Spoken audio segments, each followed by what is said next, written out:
குற்றங்கள் நடக்கும்பொழுது அவர்களுக்கு வந்து ஒரு பணத்தை கொடுத்து செட்டில் பண்றது அப்படிங்கிறது சரியான விஷயமா? ஏன்னா அஜித்குமார் கொலை வழக்குலையும் பணத்தை கொடுத்து செட்டில் பண்ண விஷயம் தான் நம்ம பார்த்தோம். அப்ப தமிழக காவல்துறை செய்த தவறை தமிழக அரசு வந்து பணத்தை கொடுத்து சரி பண்ணுதா, அந்த பையனுக்கு வேலையை கொடுத்து சரி பண்ணுதாங்கிற கேள்வி வருது. இது உதாரணம் பார்த்தீங்கன்னா கள்ளச்சாராயம் குடிச்சு கள்ளக்குறிச்சியில் செத்தவங்களுக்கு காம்பன்சேஷன் 10 லட்சம் ரூபா கொடுத்தாங்க.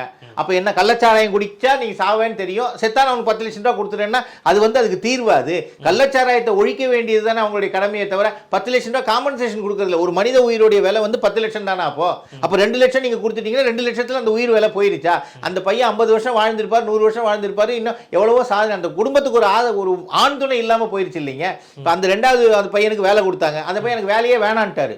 அப்ப நிர்பந்தப்படுத்தி கொண்டு போய் கொடுத்துருக்காங்க. இதை வச்சு அவங்களை வந்து இனிமே நீங்க ஃபர்தரா எதுவும் போகாதீங்கன்னு சொல்லி ஏதோ ஒரு அழுத்தம் கொடுக்கப்பட்டிருக்கிறது.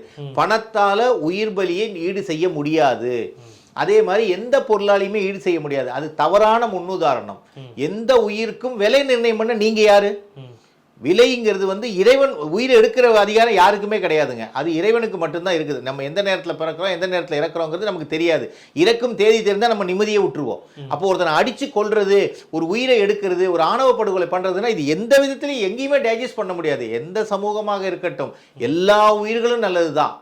எல்லா உயிர்களுக்கும் சம உரிமை உண்டு இந்த உலகத்துல வாழறதுக்கு. ஒரு எறும்புக்கு கூட நம்ம உணவளிக்கணும்னு சொல்லி ஆமலிங்கடிகளார் சொல்லியிருக்க மாதிரி எல்லா உயிர்களையும் சமமா பாருங்கன்றோம். அரசியல் மேடைகள்ல மட்டும் சமத்துவம் பேசுறீங்க, ஜாதி இல்லைங்கிறீங்க, ஜாதியை ஒழிச்சிட்டோங்கிறீங்க, சமூக நீதி மாநாடுங்கிறீங்க, எல்லாம் பண்றீங்க. கடைசியில நடந்துகிட்டு இருக்குது உங்க ஆட்சியில் என்ன நடந்துகிட்டு இருக்குது? அரசு மட்டும் குறை சொல்வதில்லை, மக்களும் திருந்த வேண்டும், அதிகாரத்தில் இருக்க அதிகாரிகளும் திருந்த வேண்டும். யாராக இருந்தாலும் எனக்கு அதிகாரம் இருக்கிறது, அந்த சமூகத்தை நான் வந்து அதாவது அடிமைப்படுத்தி நிற்பேங்கிற மாதிரி தான் இப்போ இந்த ஆணவ படுகொலை வந்து இருக்குது. ஒரு தாழ்த்தப்பட்ட சமூகத்தை இப்போ இதுக்கு வந்து பாத்தீங்கன்னா திருமாவளவன்லாம் வந்து இன்னைக்கு நேரம் அங்க போய் பேசியிருக்கணும். அப்ப இது என்ன ஆகும்? இன்னும் மோட்டிவாகி தான் பிரச்சனை வரும். எங்க சமூகத்தை நீங்க தாக்கிட்டீங்க, எங்க சமூகத்தை இளைஞர், இது என்ன ஆகும்? மீண்டும் இது விரிசல் தான் விடும். இது இல்லாமல், இது போன்ற தவறுகள் நடக்காமல் தமிழக முதல்வரும் காவல்துறையும் உடனடியாக நடவடிக்கை வேண்டும் என்ற கோரிக்கையை நாங்கள் வைக்கிறோம்.